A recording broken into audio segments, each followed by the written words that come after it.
खबर एक नज़र ए टू जेड इंडिया न्यूज़ पर। यह खबर उत्तर प्रदेश के जनपद कासगंज के तहसील पटियाली के उन गांव से जुड़ी हुई है जहां वर्ष 2022 में बाढ़ आई थी, जिसके बाद समाजवादी पार्टी के राष्ट्रीय प्रवक्ता अब्दुल हफीज गांधी ने शासन प्रशासन से मांग की थी कि इन इलाकों में बाढ़ को रोकने के लिए पुख्ता इंतजाम किए जाएं। जिसके बाद सिंचाई विभाग ने वहां पर दिन रात काम किया और उन गाँव को डूबने से बचा लिया और अब वहां पुख्ता इंतजाम करने के लिए काफ़ी काम किया जाना बाकी है। जिसके बाद आज समाजवादी पार्टी के राष्ट्रीय प्रवक्ता अब्दुल हफीज गांधी कासगंज पहुंचकर सिंचाई विभाग के एक्सीएन अरुण कुमार जी से मिले। उन्होंने प्रोग्रेस रिपोर्ट के बारे में जानकारी दी है। चलिए आपको दिखाते हैं समाजवादी पार्टी के राष्ट्रीय प्रवक्ता अब्दुल हफीज गांधी और एक्सीएन अरुण कुमार जी की खास बातचीत। नमस्कार। आज हम कासगंज में बैठे हुए हैं। मेरे साथ मुनेंद्र साक्य जी बैठे हुए हैं और सिंचाई विभाग के एक्सीएन अरुण कुमार जी बैठे हुए हैं। ये वो अरुण कुमार जी हैं, मैं आपको बता दूं, जिन्होंने बरोना गांव को बचाने का भरसक प्रयास किया और बरोना गांव बचा भी। मैं तो कहता हूं कि बरोना गांव अगर बचा है तो आप ही की वजह से एक तरह से बचा है, क्योंकि मैंने 15 दिन सर को खुद वहां पर देखा है कि किस तरह से बरोना गांव को बचाने की कोशिश सर ने और इनके विभाग के लोगों ने की है। लखनऊ से लेकर अलीगढ़ से लेकर अधिकारी आए थे, लेकिन सर का वहां पर एक तरह से मार्गदर्शन रहा, जिसकी वजह से बरोना गांव बचा था। मैं सर से अक्सर मिलता रहता हूं और पूछता रहता हूं कि क्या तरक्की हुई है, क्या तरक्की नहीं हुई है।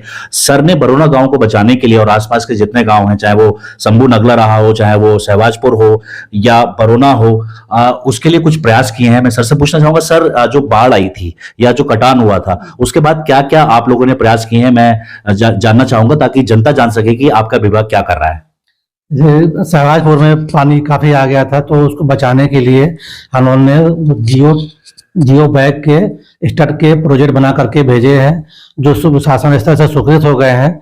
और इसको क्या नाम है, अभी बजट आवंटन नहीं हुआ है। बजट आवंटन होते ही फिर उसके बाद निर्माण कार्य कराया जाएगा। और सहवाजपुर के साथ ही साथ नगला शंभू और वर्गग्राम बरौना, ये तीनों जगह के प्रोजेक्ट सेंक्शन हो गए हैं। तीनों जगह के धन की अभी क्या नाम है, धन आवंटन नहीं हुआ है। तो ये क्या बनेगा जिससे कि कटान रुक सके या बाढ़ रुक सके? नगला शंभू और सहवाजपुर में जियो बैग के स्टड बनेंगे 6 स्टड, और बरौना में जियो ट्यूब के स्टड बनेंगे 19 स्टड।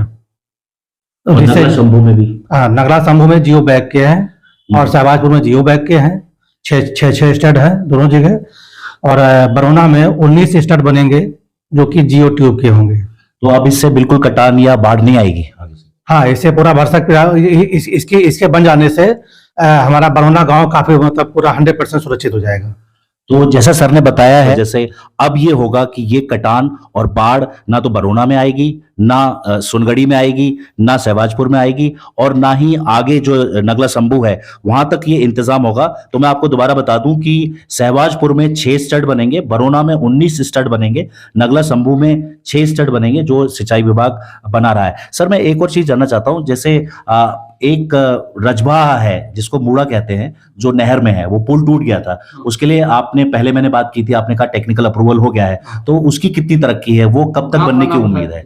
गांव आस में पड़ते हैं, चिरोला पड़ता है, और भी गांव हैं वहां पर आसपास में, नगडड़ू है, और भी गांव हैं, करीब करीब 25-30 ऐसे गांव हैं जिनसे सिंचाई का पानी उस बम्बे से जाता था। अब चूंकि पुल खत्म हो गया, पुल टूट गया, तो बम्बे में पानी चढ़ता नहीं है। आपने प्रयास किए, मैं जानता हूं, टेक्निकल अप्रूवल हुआ है उसका कानपुर से, और उसके बाद क्या तरक्की है और वो कब तक बन जाने की उम्मीद है? उसके लिए बजट आवंटन के लिए अभी प्रयास कर रहे हैं हम लोग, और अगले हफ्ते मिलने की संभावना है। उसके उपरांत ही मतलब निर्माण कार्य कराया जाएगा। उसके बन जाने से क्या नाम है, मुड़ा रजवा जो है उसको पानी भरपूर मिलेगा। और क्या नाम है, जो नीचे जो दिक्कतें आती हैं कि पानी ज़्यादा चला जाता है, उसको रोकने के भी मतलब यहाँ प्रयास किए जाएंगे। उसमें 4 गेट लगेंगे, पुल के साथ में उसमें गेट भी है, रेगुलेटर टाइप का काम करेगा वो, और बहुत जल्दी बन जाएगा ये।